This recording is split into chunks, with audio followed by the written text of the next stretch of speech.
नमस्कार दोस्तों, the education power channel पर आप लोगों का एक बार फिर से स्वागत है। शिक्षा विभाग से जुड़ी बहुत बड़ी अपडेट लेके आया हूं दोस्तों। आज के वीडियो में हम लोग चर्चा करेंगे जो नियोजित शिक्षकों का बढ़ा हुआ वेतन मिलेगा विशिष्ट शिक्षक बनने के बाद, उसके बारे में बताऊंगा दोस्तों। और विशिष्ट शिक्षकों का जो वेतन विसंगति है दोस्तों, किस शिक्षक को कितना मूल वेतन मिलेगा उसके बारे में बताऊंगा। और खास करके जो 2022 के नियोजित शिक्षक हैं उसका वेतन निर्धारण किस प्रकार से होगा उसके बारे में बताऊंगा दोस्तों। उससे पहले एक रिक्वेस्ट है दोस्तों, जो लोग मेरे चैनल को सब्सक्राइब नहीं किए हैं कृपया सब्सक्राइब कर लें और बेल आइकन को जरूर दबा दें ताकि शिक्षा विभाग बिहार सरकार से जुड़ी कोई भी जानकारी आपको सबसे पहले मिल सके। तो चलिए शुरू करते हैं आज का वीडियो। द्वारा ये लेटर जारी किया गया है दोस्तों। शिक्षा विभाग बिहार पटना आदेश निकाला गया है दोस्तों, जैसा कि आप देख पा रहे होंगे। ज्ञापांक 3068 23 दिसंबर 2024।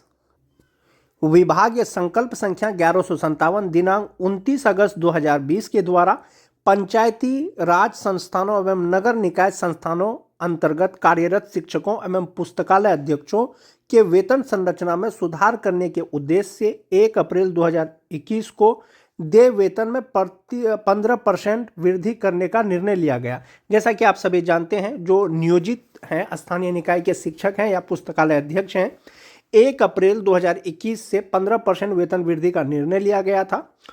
पुनः उक्त के परिप्रेक्ष्य में वर्धित दर से वेतन के निर्धारण हेतु वित्त विभाग के परामर्श से विभागीय आदेश का ज्ञापांक 1816 दिनांक 12 नवंबर 2021 के द्वारा पूर्व से निर्गत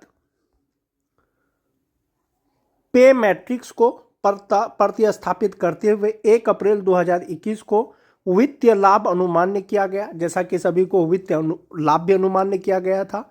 विभागीय आदेश का ज्ञापांक 1816 दिनांक 12 नवंबर 2021 के कंडिका 7 के 3 में स्पष्ट है कि पे मैट्रिक्स में वेतन निर्धारण में यदि किसी शिक्षक पुस्तकालय अध्यक्ष का मूल वेतन अपने से कनिष्ठ शिक्षक पुस्तकालय अध्यक्ष से कम निर्धारित हो तो उनका मूल वेतन कन्या शिक्षक के मूल वेतन के अनुरूप निर्धारित किया जाएगा।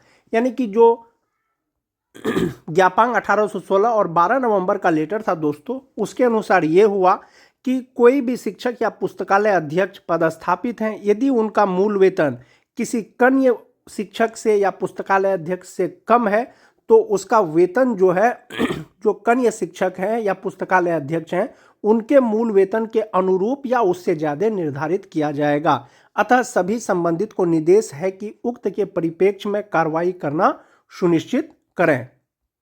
प्रतिलिपि देख लीजिए दोस्तों। प्रतिलिपि सभी नियोजन इकाई के अध्यक्ष एवं सदस्य सचिव को सूचना अर्थ आवश्यक प्रेषित। दूसरा है अपर मुख्य सचिव पंचायती राज विभाग बिहार पटना एवं सचिव नगर निकाय आवास विभाग, महालेखाकार बिहार पटना और सभी जिला पदाधिकारी क्षेत्र शिक्षा उपनिदेशक।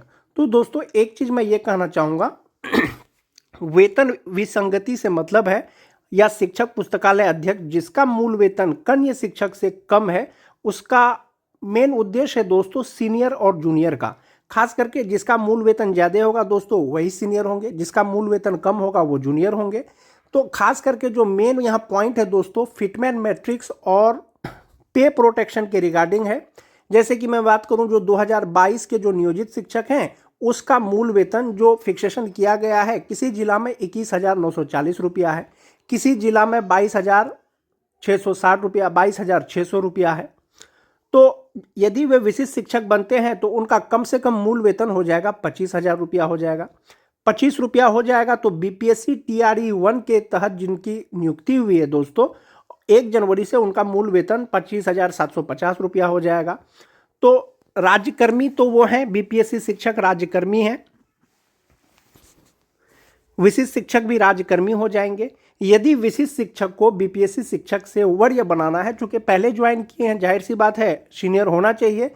यदि ये सीनियर होंगे तो दोस्तों इसके लिए जो बिहार सरकार है जो 2022 के जो नियोजित शिक्षक हैं उनका मूल वेतन कहीं ना कहीं 25,750 से ज़्यादा होना चाहिए, तभी जो है वो बीपीएससी शिक्षक से वो सीनियर होंगे, अन्यथा मूल वेतन की दृष्टि से वो हमेशा कन्या होंगे। यह लेटर निकाल करके विभाग ने यह स्पष्ट किया है कि कोई भी शिक्षक, कार्यरत शिक्षक या पुस्तकालय अध्यक्ष यदि उनका वेतन किसी कन्या शिक्षक या पुस्तकालय अध्यक्ष से कम है, उसका वेतन निर्धारण करके कन्या शिक्षक या पुस्तकालय अध्यक्ष के बराबर किया जाएगा या उससे ज़्यादा किया जाएगा। जहां तक बात 2022 के नियोजित शिक्षक हैं, यदि उनको वो विशिष्ट शिक्षक बन जाएंगे तो वो कहीं ना कहीं बीपीएससी शिक्षक से सीनियर हो जाएंगे, इसीलिए उसका निर्धारण होना बहुत जरूरी है दोस्तों। आने वाले 2 से 3 दिनों में आपको वेतन निर्धारण का एक लेटर मिल जाएगा जिसमें स्पष्ट सभी प्रकार के शिक्षकों का मूल वेतन लिखा हुआ रहेगा, 2003 से लेकर के 2022 तक नियुक्त स्थानीय निकाय के सभी शिक्षकों के बारे में। जहां तक बात सीनियर और जूनियर का है दोस्तों, जो नियोजित शिक्षक हैं उनका नियोजन इकाई या तो पंचायत है, या तो प्रखंड है, या जिला परिषद है। लेकिन जो बीपीएससी द्वारा बहाल जो विद्यालय अध्यापक हैं दोस्तों उनका कैडर जिला है और वो नियमित शिक्षक हैं। तो कहीं ना कहीं जो है बीपीएससी शिक्षक विद्यालय अध्यापक जो है वो नियोजित शिक्षक से सीनियर है, ऐसा अभी तक मान करके चला जा रहा है। फर्क सिर्फ इतना है, जो बीपीएससी टीआरई 1 या टीआरई 2 से नियुक्त जो विद्यालय अध्यापक है वो अभी प्रोबेशन पीरियड में है, 2 साल अभी पूरा नहीं हुआ है दोस्तों, इसीलिए जो है प्रभार से संबंधित कोई अधिसूचना नहीं जारी किया गया है। अन्यथा ये आप मान के चलें जो विद्यालय अध्यापक है वो नियोजित शिक्षक से वो सीनियर हैं, लेकिन कहीं पर भी विशिष्ट शिक्षक से इसकी तुलना नहीं की गई है। मैं आपको एक पुराना लेटर दिखाता हूं दोस्तों। माननीय शिक्षा मंत्री सुनील कुमार से जो है माननीय नवल किशोर यादव जो है एक प्रश्न पूछे थे। जैसा कि आप देख पा रहे होंगे, प्रश्न उनको पूछा गया था, क्या यह सही है कि राज्य के प्राथमिक से लेकर उच्च माध्यमिक तक विद्यालय में कार्यरत नियोजित शिक्षक एवं बीपीएससी के द्वारा नियुक्त टीआरई शिक्षकों का सरकार के बीपीएससी के द्वारा नियुक्त टीआरई शिक्षकों को वरीयता का निर्धारण किया गया है? एक सवाल और पूछा उन्होंने ख में, क्या यह सही है कि सक्षमता उत्तीर्ण विशिष्ट शिक्षक बनने पर भी बीपीएससी नियुक्त टीआरई 1 शिक्षक ही वरीय रहेंगे? क्या यह सही है कि नियोजित शिक्षकों का पूर्व के अवधि में कार्य का वरीयता में लाभ नहीं दिया जा रहा है? यदि उपरोक्त खंडों के उत्तर स्वीकारात्मक है तो क्या सरकार नियोजित शिक्षकों के अवधि कार्य को देखते हुए बीपीएससी के द्वारा नियुक्त टीआरई शिक्षकों से वरीय बनाने हेतु नियम में परिवर्तन करने का विचार रखती है? यदि हाँ तो कब तक? जो माननीय शिक्षा मंत्री हैं दोस्तों, उन्होंने सभी प्रश्नों का एक साथ जवाब दिया।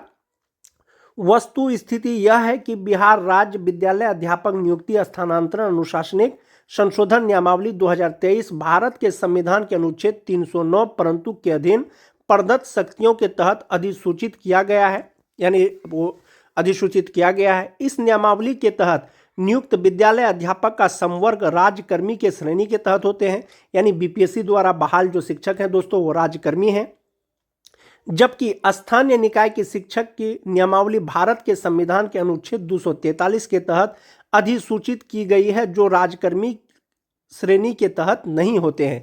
यानी जो नियोजित शिक्षक हैं वो राजकर्मी के तहत नहीं होते हैं, लेकिन जो विद्यालय अध्यापक हैं नियमावली के अनुसार वो राजकर्मी हैं। सरकार के समक्ष स्थानीय निकाय शिक्षक को अनुभव के आधार पर विद्यालय अध्यापक जो बिहार लोक सेवा आयोग द्वारा नियुक्त हैं से वरीय बनाने हेतु कोई भी प्रस्ताव विचाराधीन नहीं है। सरकार ने स्पष्ट कर दिया था इस जवाब में, ये सवाल सबका जवाब में, कि बीपीएससी जो विद्यालय अध्यापक हैं वो वरीय होंगे स्थानीय निकाय के नियोजित शिक्षकों से, लेकिन यहाँ पर कहीं पर भी आपको विशिष्ट शिक्षक से वरीय होंगे ये चीज़ लिखा हुआ नहीं है दोस्तों।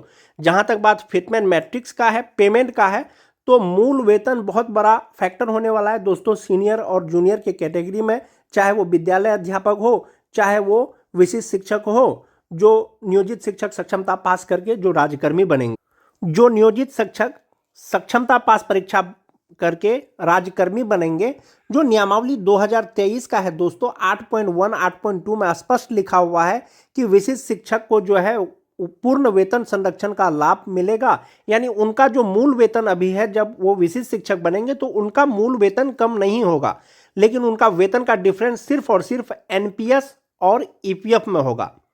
दूसरा है दोस्तों, सरकार ने यह भी कहा है कि नियमावली के प्रभावी होने पर उनका वेतन फिटमेंट मैट्रिक्स के अनुसार दे होगा। यानी जो मैट्रिक्स में उनको वेतन अभी मिल रहा है उसी मैट्रिक्स के अनुसार उनको वेतन मिलेगा। जो फिटमेंट मैट्रिक्स की बात हो रही है दोस्तों वो यहाँ पर है, जैसे 1 to 5 के जो विशिष्ट शिक्षक हैं 25,000 रुपया उनका वेतन होगा। 25,000 विद्यालय अध्यापक का भी होता है जो 1 to 5 के बीपीएससी टीआरई 1 या टीआरई 2 द्वारा जो नियुक्त हुए हैं। लेकिन जो 2022 के नियोजित शिक्षक हैं, चाहे वो बीएड वाले हो चाहे वो डीएलएड वाले हो, वो सक्षमता परीक्षा पास करके जब वो विशिष्ट शिक्षक बनेंगे तो राजकर्मी बन जाएंगे।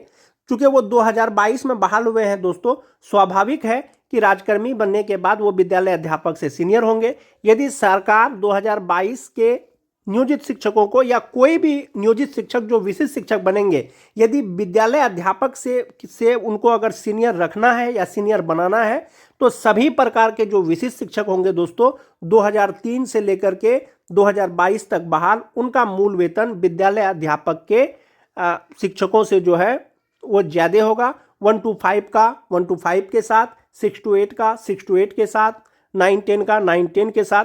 जहाँ तक बात 1 to 5 का मूल वेतन का बात करें, विद्यालय अध्यापक का 25,000 है और नियोजित शिक्षकों को जैसा कि मैं आपको बताया 21,940 या 22,600 रुपया मिलता है। यदि विशिष्ट बनने के बाद ये अगर सीनियर होते हैं विद्यालय अध्यापक से तो जनवरी में 25,750 रुपया जो विद्यालय अध्यापक का होगा दोस्तों।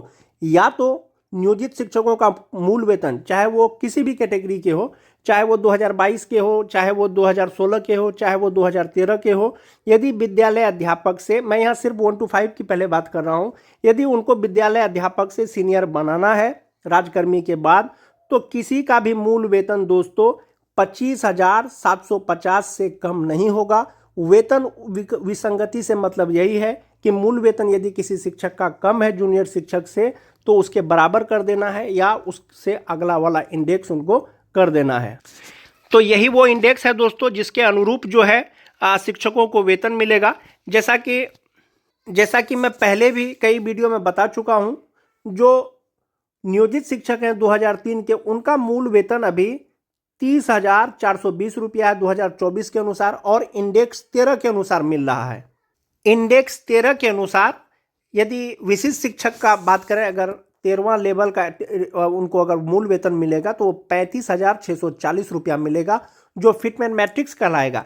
यदि सिर्फ मूल वेतन पे प्रोटेक्शन देता है दोस्तों, जैसा कि वहां पर 30,420 रुपया था, तो 30,420 का आप आसपास वाला इंडेक्स देख लें। 30,420 का आसपास वाला 30,750 रुपया है। संभवतः जो 2003 के नियोजित शिक्षक होंगे उनका मूल वेतन 30,750 से कम नहीं होगा। हो सकता है कि इंडेक्स 13 के अनुसार उनका 35,640 रुपया भी हो जाए। तो इसी इंडेक्स के अनुसार उनका वेतन होगा दोस्तों। और 2022 का जो नियोजित शिक्षक है उनका वेतन का निर्धारण उनके सीनियर और जूनियर पर डिपेंड करेगा। यदि सरकार जो है उनको सीनियर बनाएगी तो उनका मूल वेतन संभवतः 25,750 से ज़्यादा होगा, अन्यथा कम से कम 25,000 रुपया तो जो छठा चरण से बहाल शिक्षक है, चाहे वो डीएलएड हो या बीएड हो, उनको मिलेगा ही मिलेगा। 2 से 3 दिनों में दोस्तों वेतन विसंगति, किस शिक्षक का कितना मूल वेतन होगा उसका लेटर आ जाएगा। ये विभाग के द्वारा एक आदेश जारी किया गया है कि वेतन विसंगति अगर किसी प्रकार का है किसी भी शिक्षकों में, पंचायती राज से नियुक्त या पुस्तकालय अध्यक्षकों में, उनको जो है दूर कर लिया जाए और कन्या शिक्षक या कन्या पुस्तकालय अध्यक्ष के बराबर उसका मूल वेतन किया जाए या उससे अधिक किया जाए। आज के वीडियो में दोस्तों बस इतना ही। वीडियो अगर अच्छी लगे तो लाइक और शेयर जरूर कर दें। मिलते हैं एक नए वीडियो के साथ, तब तक के लिए धन्यवाद।